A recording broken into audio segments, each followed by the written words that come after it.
Olá, assombrados! Eu sou Ana Paula e vou contar vários relatos para vocês neste Tipo ao Vivo estendido de hoje. E é claro, já vou pedir para você deixar o like no vídeo se gosta do canal e curte os relatos e se inscreva se ainda não for inscrito. E vamos então para o primeiro relato de hoje, que é este daqui: História do pós-guerra. Vamos ver. Prezada Ana, meu nome é Fulana e é claro, pode me chamar de Fulana mesmo. Eu tenho 57 anos e moro na cidade. Acho que não tem problema, né? Falar. Eu fico sempre pensando, né? Será que eu falo o nome da cidade? Enfim, não tem problema, né? Tenho 57 anos e moro na cidade de Marília, São Paulo. Mas já morei em Rio Preto, quando estudei na Unesp. Ah, sei. Cidade linda, porém quente por demais. É verdade. Minha amiga é quente e seco. Ana, adoro ouvir suas histórias. Tanto assim que me motivaram a relatar uma situação ocorrida com a minha mãe por volta de 1950, quando ela tinha uns 7 ou 8 anos. É importante mencionar o ano, tá? Pois o ocorrido tem a ver com o período histórico quando o mundo estava se reconstruindo depois da Segunda Guerra. Hoje ela tem 82 anos. Vamos chamá-la aqui de Marli, nome fictício, ok? Pois bem, Marli relata que dormia no quarto com a sua irmã Nelly quando começou a ouvir passos no corredor e um som como se alguém arrastasse jornal. Nelly, pelo jeito, nada ouvia, pois dormia tranquilamente na cama ao lado. Os passos vinham até a porta do quarto. Algo ou alguém entrava e se sentava ao lado de Marli na cama. Isso, por si só, já é assustador, né? Mas sempre dá para piorar. A tal da coisa se debruçava sobre ela e lhe falava ao ouvido, em uma língua que ela não compreendia. Ela sentia o peso do corpo daquela coisa e ficava petrificada e muda de medo. Imagina o terror! Só depois da tal coisa ir embora é que Marli conseguia gritar e chamar pelos meus avós e, em prantos, relatava o ocorrido a eles.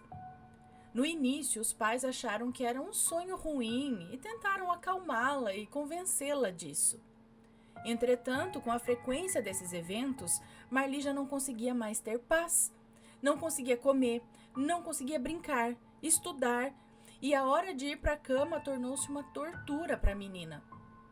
Meu avô, que era um estudioso da espiritualidade e frequentava centros espíritas, kardecistas, assim como terreiros do que se chamava genericamente à época de macumba, ele estava convicto de que aquilo que estava acontecendo não era algo da cabeça fantasiosa de uma menina. Era algo sobrenatural e bem sério. Assim sendo, os meus avós começaram a ficar de butuca, como se diz, né? Isto é, começaram a ficar à espreita, observando atentamente os fatos. E dito e feito. Uma noite, ouviram passos no corredor e o tal som que parecia jornal sendo arrastado. Ouviram quando aquilo entrou no quarto de Marli e algum tempo depois ouviram-na gritando e chorando, simplesmente aterrorizada. Convencido da veracidade dos fatos e que era inegável que alguém estava perturbando a menina, o meu avô relatou o ocorrido ao centro espírita. O médium lá do centro sugeriu que trouxessem Marli para fazer uma sessão e tentar descobrir do que ou de quem se tratava. Assim fizeram e souberam conduzir a sessão de modo que a menina estivesse tranquila e não sentisse medo. Após algumas sessões, o espírito se apresentou aos médiuns e constataram tratar-se do espírito de um alemão que havia morrido num campo de concentração. Era uma alma perdida, buscando ajuda. Depois de muita oração, parece que o espírito entendeu que havia desencarnado e devia buscar o seu caminho, descansar e parar de perturbar Marli, que já estava começando a adoecer com tudo aquilo. Bem, Ana, Não sabemos se ele foi uma das vítimas do Holocausto, se trabalhava no campo, se era um dos executores, não sabemos. Acho mais provável que ele tenha sido uma vítima, daquelas que entravam no que pensavam ser banheiros, né? Pensando que iam tomar banho e eram, na verdade, mortos em uma câmara de gás. A história faz sentido. A guerra terminara havia poucos anos e, assim como ele, devia haver mais espíritos perdidos e vítimas das atrocidades cometidas naqueles campos de extermínio. Ana, eu espero que a história não tenha ficado muito longa e que tenha sido interessante e que possa ser relatada por você. Claro! Desejo a você e aos seus muita sorte, saúde e sucesso. Um beijo, fulana de tal. Um beijo pra você, muito obrigada.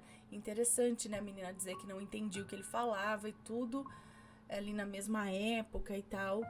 Interessante, bem interessante, né? E muito triste toda essa época.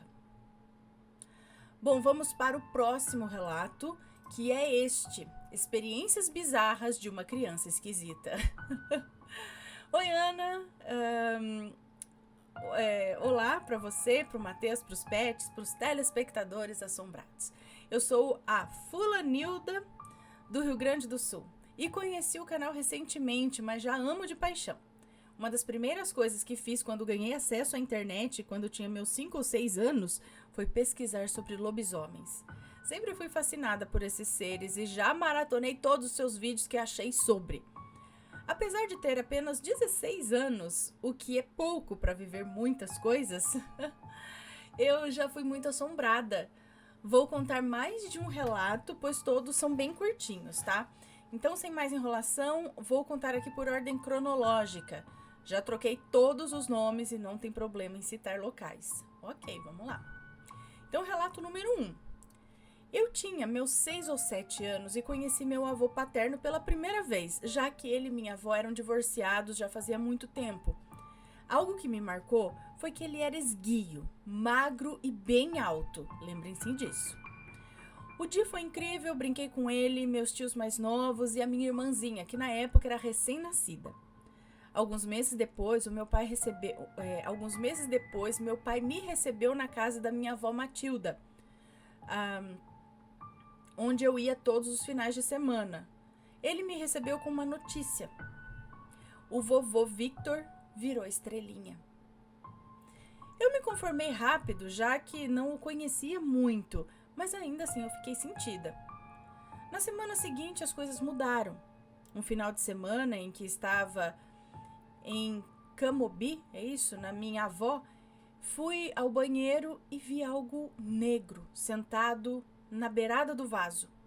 Parecia uma pessoa magra e muito alta, curvada, apoiando os cotovelos nas coxas enquanto olhava para mim. Quando me dei conta e pisquei, ele já não estava mais lá. Isso continuou por pouco tempo, pois sempre fui muito medrosa e quando voltei para casa eu contei para minha avó materna no final da tarde, após ter passado a tarde vendo o mesmo vulto. Isso era num domingo. Na segunda, ela fez a Segunda-feira das Almas, dedicada para ele. Rezou, acendeu velas e eu nunca mais vi tal silhueta. Então acho que era o espírito do avô lá, que ainda estava por lá, né? Faz sentido, né? Pode ser. Relato número 2. Eu sou menos próxima da minha família paterna, porém, é a que mais gosto e mais conheço gente. Cada um tá em um canto do Rio Grande do Sul. E a vovó Matilda, mãe do meu pai, está sempre viajando para visitar, ir em batismos, em casamentos, etc e tal. E eu tô sempre indo junto desde pequenininha. Ela tem mais 2 irmãos e 2 irmãs, sendo uma delas a Joana, que ela parece ser mais próxima. E também a que onde nós mais vamos. Um dia, quando eu tinha por volta aí de uns 12 anos, estávamos na estrada junto da minha bisa, com destino a Passo Fundo, onde ela mora. Sentei no banco do meio, atrás, para ver a frente, como sempre fiz. Fui bem faceira enquanto ouvia a música. No meu mundinho era apenas minhas músicas favoritas, a rodovia vazia e porcamente iluminada pelos faróis que refletiam a neblina da cerração, é isso? Até que algo me tirou desse transe. Uma mulher de chinelo, calça de moletom e um blusão cinza olhando para o carro. E eu pensei, ferrou. Geleia humana para estragar tudo. Geleia humana? Mas quando era pro pior ter acontecido e o carro passar com tudo por cima dela, ela sumiu. Ah, ela tava bem no meio da estrada, assim, olhando. Ela sumiu.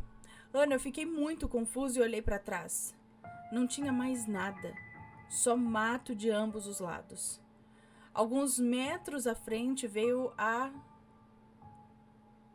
realização. Havia no acostamento uma daquelas cruzes no meio de um pneu, sabe? Aquelas que colocam em homenagem às vítimas de acidente, sabe? E eu fiquei assim, morrendo de medo, até o dia clarear. Ah, então, assim, pode ser que aquela moça seja alguém que morreu ali na estrada e ainda estava perdida por lá. Pode bem ser isso mesmo. E acredito que as estradas possam estar cheias de vítimas perdidas e tudo mais, né? Dessas coisas. A gente, inclusive, até já leu relatos aqui sobre estradas, sobre uma moça que é médium e foi sendo guiada pela estrada, onde um mentor dela explicava mais ou menos como que é a dinâmica nas rodovias, que ali existe meio que uma briga do bem e do mal, sabe? Um lance assim, orientando a gente a realmente sempre fazer uma oração antes de sair de casa, pegar a estrada, essas coisas, porque é realmente necessário uma proteção por ali. Então vamos para o próximo relato dela, uma pequena coletânea, né? Relato número 3, não tem título, mas tá, relato número 3. A Bisa Orquídea morava em um outro lugar. Ela falou que não tem problema falar os lugares, mas tudo bem, então. A Bisa Orquídea morava em Vila Nova, onde minha avó, seus irmãos, meu pai e meu tio nasceram e cresceram. É uma cidade interiorana. No mesmo ano do relato anterior, eu passei o Natal e o Ano Novo lá. A casa dela, que ficava na área rural, mas em uma área tão rural que os vizinhos ficavam a quilômetros uns dos outros, né?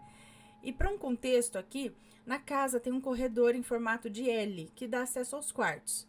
Na quina tem a porta para uma suíte onde a minha avó dormia e uma porta para a lateral da casa. E na dobra menor do L tem uma pecinha ou um pequeno cômodo com uma cama, daquelas antiguinhas de aço que é onde eu durmo. A porta é aquelas de metal com uma janela de vidro com textura que lembra ondinhas, sem nada cobrindo. E ao lado, uma janela com o mesmo vidro e uma cortina levemente curta e muito fina, que quase não cobria nada. De volta ao relato. Como falei no início, sempre fui apaixonada por lobisomens e sempre ficava naquela. Será que um apareceria para mim? Toda vez que eu ia lá, eu ficava pensando nisso. Mas é como dizem, né, assombrados? Quem procura, acha. E o meu tio-avô Jonas, que morava ali, tinha um cachorro, um Border Collie. Ai, que susto! Tinha um Border Collie, preto e branco, que apesar de faceiro, era bem quietinho e nunca latia. Era um baita companheiro, assim, de qualquer um. Numa noite, eu deitei, fiz minhas rezas, né, e deitei tentando dormir, pois tinha muito medo de ver alguma coisa através daqueles vidros. E foi quando eu ouvi latidos. Mais de um, tá? Latidos. Um vindo do pátio da frente e o outro vindo do lado, misturado com um grunhido. O engraçado era que o cachorro não saía do pátio frontal durante a noite. Morrendo de medo, eu virei para a parede e me fingi de morta. Ouvi passos na parede atrás de mim, vindos de fora, mas eu não arrisquei me virar. Todos na casa eram batizados e muito religiosos, então talvez não agradamos ao lobo que decidiu vazar. Nas noites anteriores e seguintes, não ouvi nenhum pio do cachorro. E eu também fiquei calada até agora. Ainda acredito fielmente que era um lobisomem. E foi isso, espero que tenha gostado. Ana, perdão se houver erros, tenho mais um relato maior sobre outra aparição e como fiz amizade com ele. Com a aparição? Se quiser, posso mandar. Um beijo assombrado para você e até a próxima. Deus abençoe a todos, beijocas e maçarocas. Um beijo para você, muito obrigada. Nossa, tem coisinhas acontecendo, né? Sempre acontecem. Acredito que sempre acontece. Deixa eu só anotar aqui. Uia, fechei o relato. Mas tudo bem, eu já li, já marquei. Interessante, mas você tem muita coisa ainda para passar pela frente aí. Não que eu deseje que você tenha experiências macabras e sobrenaturais, mas se tem alguma sensibilidade, algum interesse, né, por esse lado misterioso aí da vida, acho que coisas ainda acontecerão. E depois conta sim, manda o relato. Vamos pro próximo relato, que é O Bolo Virou Sozinho. Olá, Ana, meu nome é Fulana, mas pode me chamar de Fulana. Eu tenho 40 anos e moro no interior de São Paulo. Eu sou muito sua fã, amo ouvir os relatos do seu canal, ouço todos os dias arrumando a casa. Muito obrigada. Sigo o canal desde 2013 e o primeiro relato que eu ouvi foi o da Pulenta. Desde então não parei mais. E um detalhe, quem me mostrou o seu canal e o relato da Pulenta foi uma antiga amiga minha, a Maledite. Oi, a Maledite, meu amor. Ela era uma verdadeira Maledite na minha vida e eu não sabia. Mas essa história eu vou contar outro dia. Conta que agora fiquei curiosa. A própria Maledite mandou relato de Maledite. Que a gente nem chamava de Maledite ainda. Nem sabia que era Maledite, mas era Maledite. A Maledite mandou relato de Maledite da Pulenta. Eu quero saber, agora fiquei curiosa. Quero saber a história. Bom, esse relato não tem nomes, pode ler tranquila. A história que eu vou contar aconteceu no ano de 2024, ano passado. Eu e meu esposo achamos um tanto estranho isso. Eu estava grávida do meu terceiro filho, que hoje tem 1 ano e 3 meses. E a minha filha mais velha também estava grávida. Nós estávamos com 3 semanas de diferença. Por conta da gestação, estávamos sempre nos vendo. Ela vinha com frequência à minha casa e toda vez que vinha, trazia algo para comermos e tomarmos um café. Nesse dia, ela trouxe um bolo de cenoura com cobertura de chocolate. Ai, que delícia. Tomamos um café, comemos o bolo, conversamos e depois de um tempo ela foi embora. Como tinha sobrado o bolo, ela deixou aqui. Eu tampei com aquela tampa de plástico transparente que faz um barulhão quando a gente vai abrir. Ah, aqueles plásticos que a gente compra no mercado mesmo, que o bolo vem dentro, sabe? Quando você vai abrir e fala... Entendi, já sei qual é. Aquela que faz um barulhão quando a gente vai abrir. E aí eu coloquei na geladeira. Bom, a noite passou. Na manhã seguinte, eu e meu esposo fomos tomar café da manhã. Colocamos as coisas na mesa e eu peguei o bolo que tinha sobrado, né, pra gente comer. Mas quando meu esposo tirou a tampa do bolo, ele disse: Ué, o bolo virou? Daí eu falei: O que você tá falando? E ele falou novamente: O bolo virou, vem aqui ver. Eu, sem entender, fui olhar. E Ana, o bolo estava virado. O lado da cobertura de chocolate estava virado para baixo. Mas como que isso aconteceu? Como que o bolo virou sozinho? E com a tampa ainda? A gente não comeu mais depois que a minha filha foi embora. E mesmo se tivéssemos comido, a gente não ia virar o bolo, né? Colocar a cobertura para baixo. Achamos um tanto estranho. Rimos da situação e ficamos sem entender.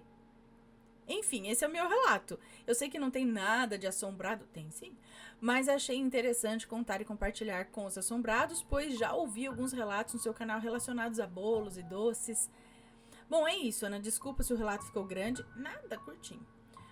E pelos erros de português, e tenho outros relatos, tá? Inclusive o da Maledite lá, como mencionei, que eu vou escrever e enviar pro canal. Manda sim. Um beijo pra você, pros seus filhos e pros seus pets. Que Deus te abençoe sempre. Amém. Um beijo pra você. Muito obrigada. Menina, é muito estranho mesmo, porque se é o que eu tô imaginando, a base dessa é uma embalagem descartável, né? A base dela é uma base preta onde você coloca o bolo, a cobertura, e aí vem com essa tampa transparente por cima. Que eu acredito que a filha dela trouxe o bolo, eles abriram a tampa, comeram, como todo mundo faz, terminou, cobre com a tampa. E sobrou lá metade do bolo. Ela tampou, colocou na geladeira e ali ficou. No dia seguinte, quando abre a geladeira, o bolo tá com a tampa, tudo certinho, normal e virado de ponta cabeça. Mesmo que alguém tivesse aberto pra ter comido, ia virar o bolo de ponta cabeça? Será que foi um espírito zombeteiro que fez isso? Será que... não sei. Por que fez isso? Por que virou de ponta cabeça? Porque como... porque não dá, tipo, tá, vamos virar o bolo de ponta cabeça. Teria que talvez se chacoalhar muito, fazer alguma coisa assim, talvez ele virasse sem abrir a tampa.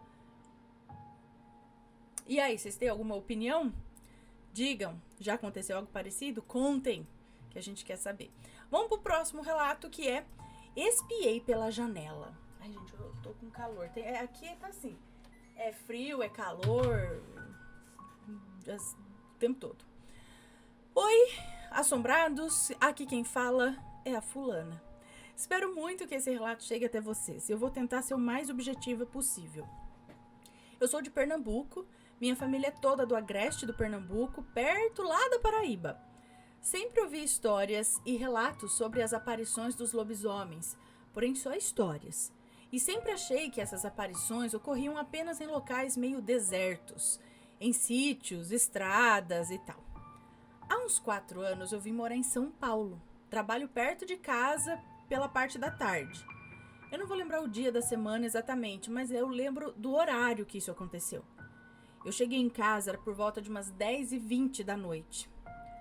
E uma observação aqui, onde eu moro é cidade, tá? Cheguei em casa, organizei tudo, tomei banho e deitei. Onde eu moro é tipo um sobrado, um quintal e várias casas. A minha casa fica em cima, então a janela do meu quarto dá toda para o lado de fora. Nesse dia tava calor. Era por volta de umas 10h30 da noite. 10h30 não, aí já era por volta de umas 11h30 da noite. 11h30 para meia-noite, por aí. Quando escutei os cães latindo muito, mas muito, muito mesmo. Fiquei atenta, pois já tentaram arrombar o portão aqui de onde eu moro. Porém, os cães estavam muito inquietos. E eu também, pois além do medo, estava tentando dormir. E o calor, e os latidos, e o medo, estava tudo atrapalhando muito. Quando escutei algo uivando baixo, mas era um uivo pesado. Parei, escutei, pensei que era algum cachorro que tinha se machucado. Quando escutei novamente a mesma coisa, e aí fui espiar pela janela para ver o que era. E pasmem, meu Deus, minha nossa, aquilo foi surreal. Eu gelei. Eu fiquei amarela, roxa, azul, todas as cores possíveis. Tava encostado no muro da vizinha, que fica em frente ao meu quarto. E aquilo não era tão grande, mas não era um cachorro, não. O pelo era todo falhado, preto. Os olhos não eram vermelhos, como em alguns relatos. Tinha muita luz nos postes e deu para ver bem. O focinho longo, as patas grandes, não tinha rabo e eu não senti odor algum. Porém, as orelhas eram pontudas, e ele ficava dando patadas igual gato nos cachorros, que insistiam em tentar acuar o bicho. Eu fiquei em choque, apenas observando, até que aquilo saiu da minha vista. E eu fiquei ali, parada. Bom, esse foi meu relato, desculpe pelos erros e espero que gostem. Um beijo pra você, muito obrigada. É uma descrição meio diferente, né? Porque a galera sempre fala do odor, do tamanho, né, e tal. Então ela disse que não era tão grande, não tinha olhos vermelhos, não tinha cheiro algum, mas os cachorros iam pra cima. Será que não era, talvez, um tipo de cachorro de grande porte, porém com algum problema na pele, alguma coisa, né, algum tipo de doença, alguma coisa assim, que tava por ali? Ele tava em pé? Cadê? Encostado no muro da vizinha. Não sei se estava em pé ou não. Acho que ela não falou aqui. As patas grandes, então não tinha rabo. Então, não sei, será que era de fato um lobisomem?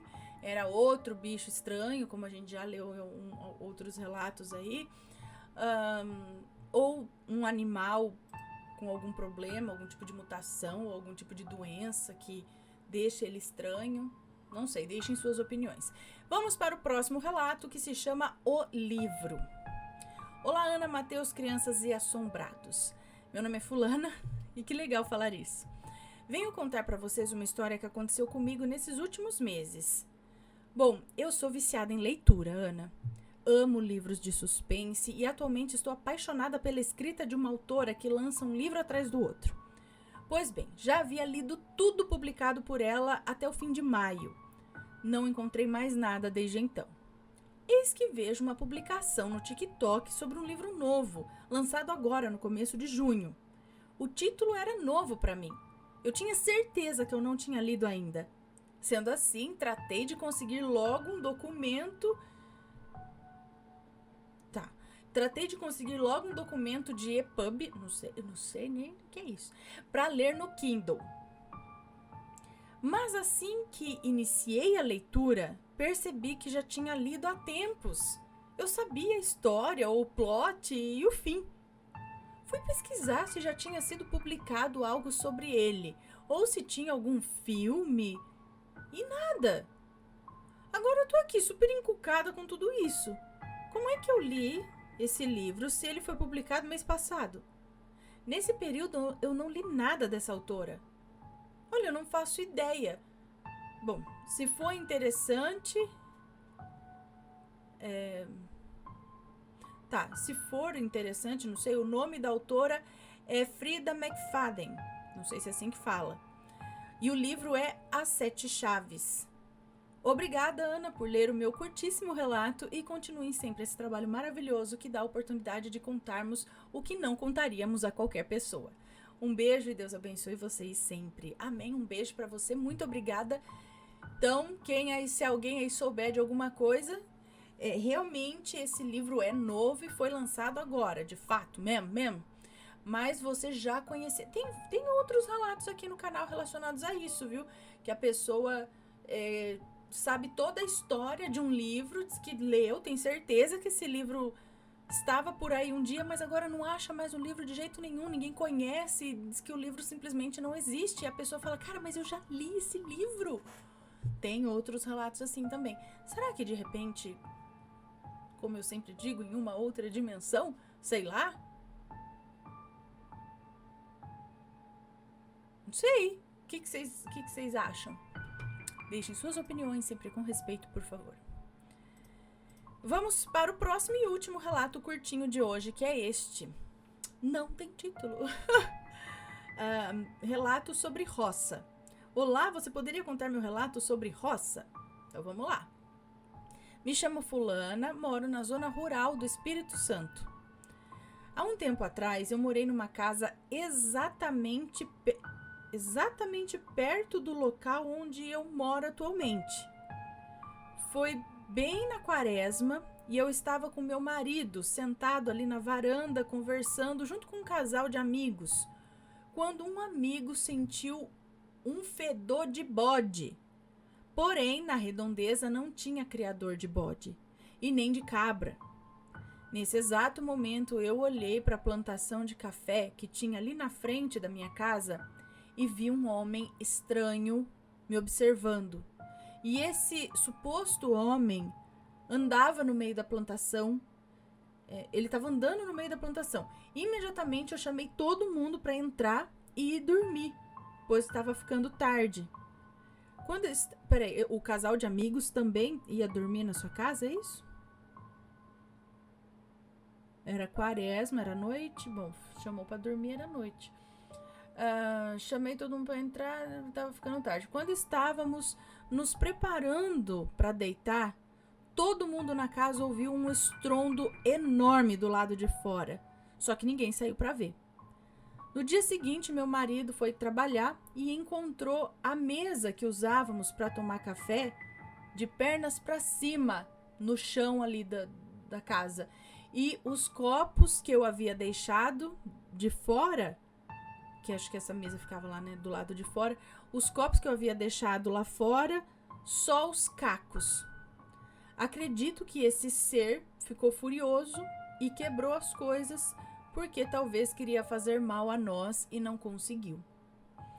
Uma observação aqui. Eu tenho a mesa até hoje e ela tem até um rachado enorme, pois é de plástico. Aquelas mesas de bar. Depois disso, eu sempre via algo parecido andando ao redor do quintal, nas lavouras de café ou na estrada perto de casa. Obrigada, espero que goste do meu relato. Beijos e abraços, amo seus vídeos. Um beijo pra você, muito obrigada. Mas espera aí, tinha um homem mesmo de noite, assim, andando por meio do pé de café? E você já viu esse homem? Será que não era realmente só um homem rondando? E essa mesa, pelo que você está me falando, é uma mesa leve. Não há possibilidade, será, de ter batido um vento muito forte e ter virado essa mesa lá do lado de fora? A gente só fica tentando achar uma explicação, tá? De repente, para os eventos aqui. Mas e aí, você não ligou pra polícia, nada? Porque eu ia ficar primeiro preocupada que tinha um homem rondando a casa, mas com algo terreno mesmo. Aí tem tal o cheiro, né, de bode. Eu não sei como que é o cheiro de bode, fedor de bode, mas aí a gente já pensa no tal do lobisomem, né, que na maioria das vezes vem acompanhado de um mau cheiro horrível. Não sei, não dá pra saber, é difícil dizer, mas é muito estranho só pelo fato de ter um cara rondando a casa, né? E depois parou, sumiu simplesmente, nada mais assim aconteceu. Vai saber, gente. Não dá pra duvidar de nada nesse mundão. Bom, estes foram os relatos de hoje. Eu espero que tenham gostado. Se for comentar, que seja sempre com respeito. Um grande beijo pra vocês e a gente se vê num próximo relato. Ok? Beijos e fui. Tchau, tchau.